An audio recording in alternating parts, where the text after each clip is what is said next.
মার্শাল্লাহ, কি সুন্দর সকালবেলা সবাই এসে খাবার খাচ্ছে। আর আমার দেশ হইলে এক শ্রেণীর লোক বাটাল নিয়ে প্রস্তুত থাকতো যে কীভাবে মারা যায়।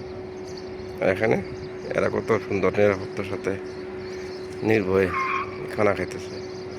কোনো ডর ভয় নেই, কোনো সমস্যা, নিরাপত্তা কোনো শঙ্কা নাই। সুন্দর।